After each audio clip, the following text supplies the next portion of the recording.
Baik, Assalamualaikum warahmatullahi wabarakatuh. Eh, Perkenalkan kami dari kelompok 3 metodologi penelitian akan mempresentasikan respon pertumbuhan dan hasil tanaman sawi pakcoy hijau atau Brassica rapa L pada pemberian pupuk organik cair atau POC alias urin kelinci. Sebelumnya perkenalkan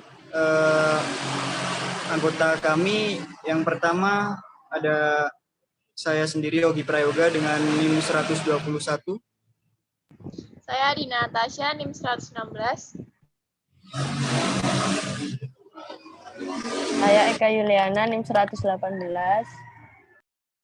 Saya Wahyu Yalukal Fauzar Eka, NIM 120. Saya Nurul Latifah, NIM 126.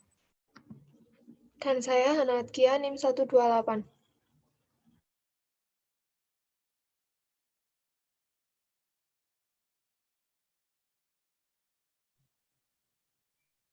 Baik, jadi untuk presentasi kami yang pertama adalah pendahuluan, yaitu yang akan berisi latar belakang, rumusan masalah, tujuan penelitian, dan hipotesis. Untuk yang kedua yaitu tinjauan pustaka, yaitu yang berisi taksonomi tanaman pakcoy, morfologi tanaman pakcoy, syarat tumbuh tanaman pakcoy, dan POC kelinci. Yang ketiga yaitu metode pelaksanaan, yang berisi tempat dan waktu, bahan dan alat, rancangan percobaan, pelaksanaan penelitian, dan pengamatan. Untuk yang keempat yaitu rencana kegiatan, yang berisi yaitu rangkaian kegiatan dan jadwal kegiatan. Next. Nah, jadi untuk latar belakang yaitu pertama pakcoy atau Brassica rapa L termasuk keluarga Brassicaceae yang dibutuhkan manusia untuk memenuhi kebutuhan hidupnya karena kandungan gizi yang terdiri dari vitamin dan mineral yang berguna mempertahankan kesehatan dan mencegah penyakit. Yang kedua yaitu tanaman pakcoy atau Brassica rapa L mudah dikembangkan pada daerah dingin atau panas pada ketinggian 500 sampai 1.200 meter di atas permukaan laut. Dapat ditanam setiap tahun karena tergolong tanaman yang toleran terhadap suhu tinggi dan lebih baik jika ditanam dalam keadaan tanah yang gembur, kaya dengan bahan organik dan drainase yang baik dengan derajat keasaman atau pH 6 sampai 7. Untuk yang selanjutnya itu penggunaan pupuk organik yang berlebih itu memiliki dampak negatif terhadap lingkungan, yaitu merusak kesuburan tanah. Untuk yang selanjutnya, peran mikroba di dalam tanah itu penting untuk membantu menguraikan bahan organik yang ada di dalam tanah agar mudah diserap oleh tumbuhan. Jika hal ini terus-menerus terjadi, maka pertumbuhan tidak dapat tumbuh dan berkembang dengan baik. Nah, untuk yang selanjutnya itu pupuk organik cair diharapkan mampu memenuhi nutrisi yang diperlukan oleh tanaman pakcoy. Hasil penelitian Badan Penelitian Ternak pada tahun 2005 menjelaskan bahwa urin kelinci memiliki kandungan unsur N, P, dan K yang paling tinggi yaitu 2,72%, 1,1% dan 0,5% dibandingkan dengan hewan lainnya. Selanjutnya, rumusan masalah. Rumusan masalah ini berisi mengetahui bagaimanakah respon dan hasil tanaman sawi pakcoy hijau atau Brassica rapa L akibat pemberian pupuk organik cair. Tujuannya untuk mengetahui pengaruh pemberian pupuk organik cair atau POC terhadap pertumbuhan dan hasil tanaman pakcoy. Hipotesis dari proposal ini yaitu konsentrasi pupuk POC berpengaruh terhadap pertumbuhan dan hasil tanaman sawi pakcoy. Selanjutnya ada taksonominya, kingdomnya ini Plantae, divisinya Spermatophyta, kelasnya Dicotyledon, ordonya Rhoidales, famili Brassicae, genus Brassica, spesies Brassica rapa L. Morfologi tanaman pakcoy. Akarnya berbentuk tunggang membentuk cabang-cabang akar yang menyebar ke seluruh arah. Akarnya ini berfungsi untuk menghisap air dan zat makanan dari tanah, menyerap unsur hara yang dibutuhkan oleh tanaman, dan memperkuat berdirinya batang tanaman. Selanjutnya ada batang, pendek Batangnya ini pendek dan berruas-ruas, termasuk jenis batang semu, memiliki warna hijau muda yang berfungsi sebagai alat pembentuk dan penopang daun tanaman. Lalu daunnya berbentuk oval, berwarna hijau agak mengkilat, daun tidak membentuk kepala atau crop, dan daun tumbuhan agak tegak atau setengah mendatar. Daun tanaman tersusun dalam bentuk spiral yang rapat dan melekat pada batang tangkai daun tanaman berwarna hijau, gemuk, dan berdaging. Bunganya tersusun dalam tangkai bunga yang tumbuh memanjang tinggi dan bercabang banyak. Tiap kuntum bunga terdiri atas 4 helai kelopak daun, 4 helai mahkota bunga berwarna kuning cerah, 4 helai benang sari, dan 1 buah putik yang berongga, 2 buah dan biji. Termasuk tipe buah polong, yaitu bentuknya memanjang dan berongga. Tiap buah polong berisi 2-8 butir. Lalu biji pakcoy berbentuk bulat kecil berwarna coklat atau coklat kehitam-hitaman, permukaannya licin, mengkilap, dan agak keras.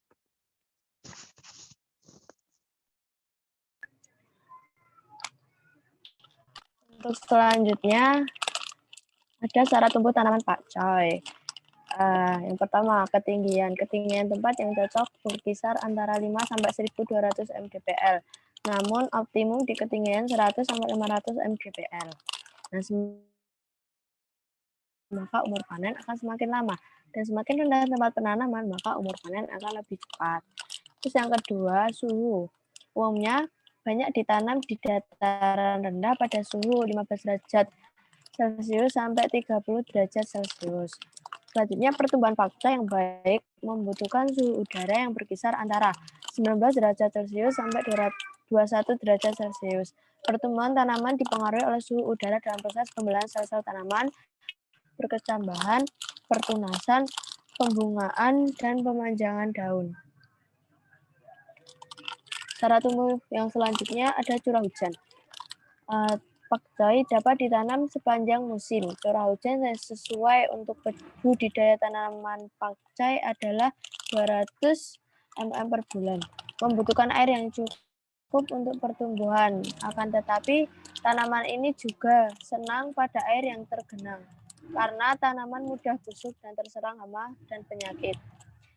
Cara tumbuh yang selanjutnya ada kelembapan udara. Kelembapan udara ini berkisar antara 80% sampai 90%. Nah, apabila lebih dari 90% berpengaruh buruk terhadap pertumbuhan tanaman. Kelembapan yang tidak sesuai dengan yang dikehendaki tanaman menyebabkan stomata tertutup sehingga penyerapan CO2 terganggu, sehingga kadar CO2 tidak dapat masuk ke dalam daun yang diperlukan tanaman untuk fotosintesis tidak memadai.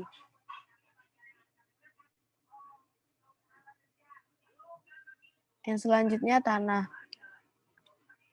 Tanah subur, gembur, dan banyak mengandung bahan organik. Tidak tergenang, tata aerasi dalam tanah berjalan dengan baik. pH tanah antara 6 sampai 7. Ketersediaan unsur hara mikro lebih tinggi pada pH rendah. Semakin tinggi pH tanah, ketersediaan hara mikro semakin kecil.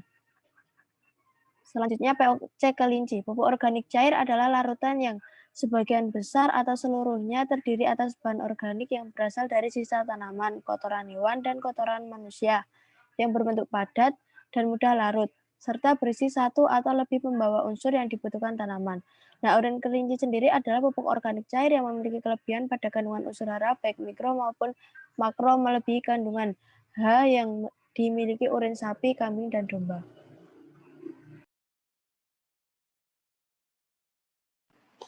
Selanjutnya untuk metode penelitian, tempat dan waktu. Untuk tempatnya dilaksanakan pada Kebun Percobaan Fakultas Pertanian Universitas Pembangunan Nasional Veteran Yogyakarta pada waktu 4 Januari sampai dengan 8 Maret tahun 2021.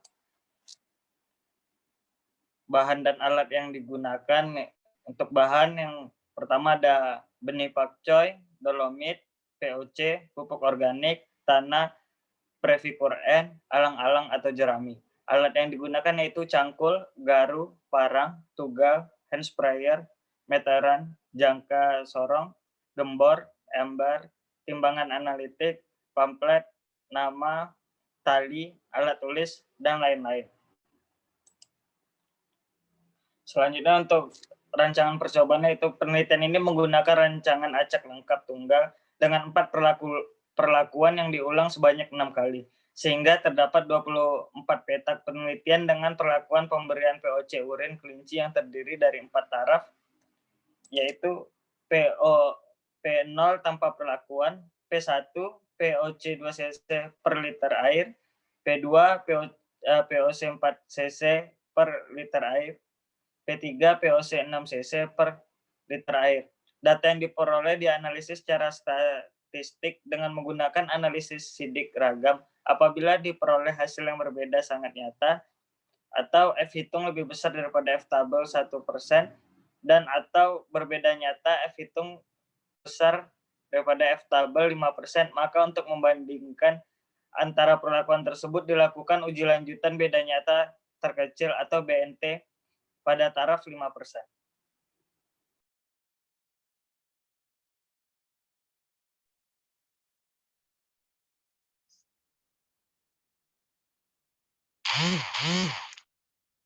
Kemudian yang selanjutnya ada teknik pelaksanaannya.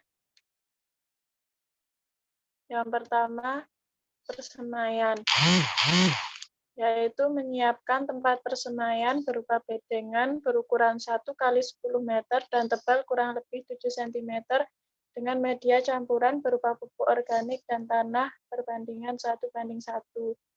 Benih direndam terlebih dahulu dengan larutan Previkur N konsentrasi 0,1% selama kurang lebih 2 jam. Kemudian dikeringkan. Benih disebar merata di atas bedengan yang telah disiram, kemudian ditutup kembali dengan media semai. Selanjutnya ditutup dengan alang-alang atau jerami kering selama 2-3 hari. Kebutuhan benih yaitu sekitar 400-1000 gram per hektar. Yang kedua, pengolahan lahan. Mencangkul lahan.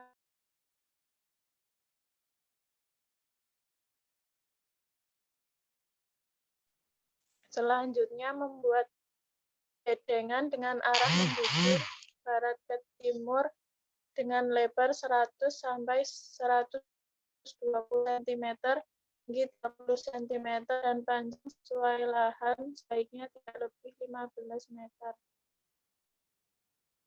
Jarak antar bedengan 30 cm. Apabila pH tanah terlalu rendah, lakukan pengapuran saat 2-4 minggu sebelum tanam dengan dolomit dosis 1,5 ton per hektar. Yang ketiga yaitu pemupukan.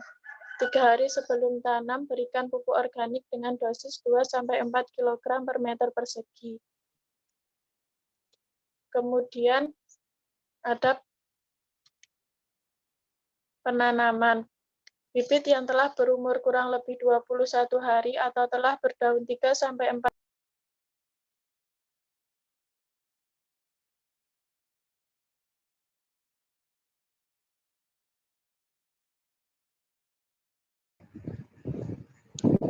dipindahkan ke bedengan dengan jarak 30 kali 30 cm. Selanjutnya pemeliharaan. Pada musim kemarau, penyiraman dilakukan sejak awal tanam sampai waktu panen. Penyulaman dilakukan paling lambat 1 minggu setelah tanam dan penyangan gulma pada umur 2 minggu setelah tanam. Pemupukan POC dilakukan pada 7-10 hari setelah tanam. Yang keenam, pengendalian OPT. Untuk mencegah serangan hama dan penyakit tanaman, yang perlu diperhatikan adalah sanitasi lahan drainase. Pemeliharaan dilakukan mulai dari persemaian hingga panen dengan penggunaan pestisida yang tepat sasaran, jenis, dosis, cara, dan waktu. Panen dan pasca panen. Pakcoy dapat dipanen setelah umur kurang lebih 45 hari setelah tanam. Sayuran ini tidak tahan simpan yang lama dan pengangkutan yang jarak jauh. Untuk pertahanan kualitas sebaiknya ditempatkan dalam wadah yang berlubang. Selanjutnya ada pengamatan. Untuk pengamatan dilakukan 3 kali pada umur 10 hari setelah tanam, 15 hari setelah tanam, dan 20 hari setelah tanam. Indikator pengamatannya ada 4, yaitu tinggi tanaman, lebar daun, pembungaan, serta berat tanaman. Untuk tinggi tanaman, diukur dari pangkal batang sampai daun tertinggi menggunakan penggaris. Untuk lebar daun, diukur menggunakan jangka sorong. Pembungaan diamati pada hari keberapa tanaman sampel berbunga. Serta berat tanaman dihitung saat panen menggunakan timbangan. Selanjutnya ada tabel jadwal kegiatan penelitian. Pada bulan Januari minggu pertama, ada perizinan persiapan penelitian dan konsultasi persiapan penelitian. Pada minggu kedua, persiapan alat dan bahan serta pengolahan lahan. Pada minggu ketiga, ada penanaman serta pengolahan lahan. Untuk minggu keempat, ada penanaman serta perawatan. Pada bulan Februari dilakukan perawatan pengambilan data serta analisis data sampai bulan Maret. Pada bulan April dilakukan pembahasan data serta penyusunan laporan. Bulan Juni dilakukan konsultasi kepada pembimbing dan munakosyah, serta bulan Juli dilakukan perbaikan.